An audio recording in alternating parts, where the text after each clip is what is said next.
Today we're going to be talking about the Russian Revolution. The Russian Revolution was like a firecracker. And a really, really long fuse, so it means it can burn for a while and eventually, fireworks show. So the fuse has been burning for about a century now. And they had cruel, oppressive rulers called czars, coming from the word Caesar. So leader, dictator.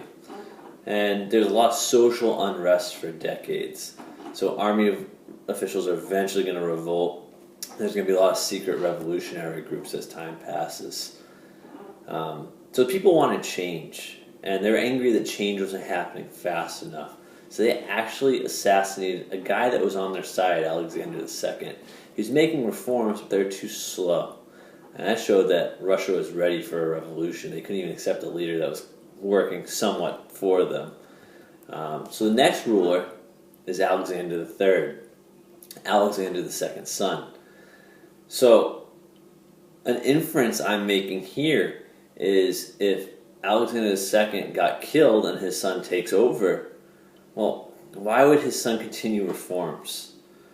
And that's the case that we have here. He's going to resist all reforms, all changes, and he's going to resist by instituting an autocratic rule.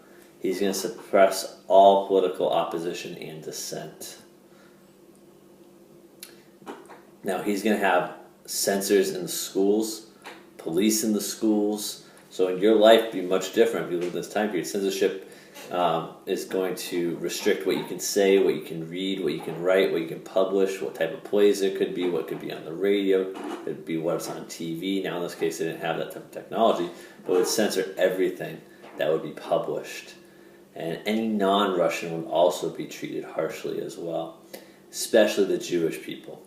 It's something going to be called Jewish pogroms, and they're going to be targeted for organized persecution. So this is even before Hitler's time. Hitler's most famous for doing this. So he's going to encourage, Alexander III is going to encourage Jewish people to emigrate, to leave to the United States. And this is where we're going to see evidence of the musical Fiddler on the Roof, which is about this story. Now, after Alexander III goes away, you've got Nicholas II. Now, one thing you want to realize is leaders take after the previous leader. They inherit the situation, really. So Nicholas II is going to become the Tsar, the leader of Russia. He's going to continue these autocratic ways. And he's going to try to rapidly industrialize Russia. Russia is huge, it's powerful, but it's not industrial in this time period. And we already know about industrial revolution. You industrialize, you then imperialize to get stronger, to get richer, to get more advanced. Russia never really went through this. So between 1863 and 1900, Russia lags behind European nations. So they're going to try to catch up by boosting steel production and creating railways. Remember, industrialization could bring negative working conditions.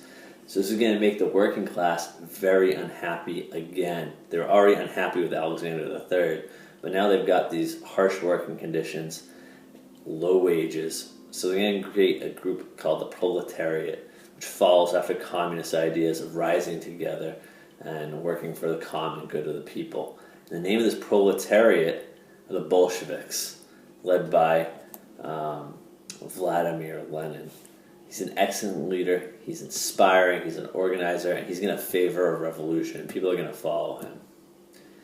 Now, another downfall that's happening in Russia is the Russo-Japanese War.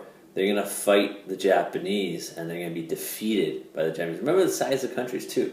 So if you're in the world and you see Russia this big being beaten by Japan this big, it's going to cause a lot of social unrest again. Now, people are unhappy, so they're going to have a march on the Tsar Nicholas II's palace. They're going to demand reforms. But he makes one major mistake. He uses his army to quell or to squish this protest and kills many of his own people. This is going to make people even more angry now. They're going to hate their leader. So he says, you know what, I'm going to create the Duma. I'm going to be the better person. The Duma is a parliament, which is a law-making body. So people make the laws now instead of Nicholas. This is a great idea. This makes people happy, but once, 10 weeks or so passes, he gets rid of the Duma and he's back in power. And the last straw for Russia was World War One. They were so weak, and Nicholas II was the leader for Russia, militarily speaking as well. So when they had to pull out of World War One, people went crazy, basically. So you can have revolution now. First revolution is March Revolution. And the first step to this is the soldiers are going to refuse to fire on the workers again. Russo-Japanese War, negative. World War One, negative. And after the March Revolution, he's forced to abdicate his throne. He's going to give up his throne. And Duma takes over for real now, and now the Soviets are going to take control, which is a committee of socialist revolutionaries, communists. They're going to control the cities. Lenin was once kicked out of Russia. He's brought back in, and he's going to take control with the Bolshevik Revolution. So we've done March Revolution, which gets rid of Nicholas II. Now you've got the Bolshevik Revolutions, where the workers take control of the government. This is Karl Marx's dream come true. Lenin gives land to the peasants, but workers in control of the factory. So everything Marx would want him to do, he does.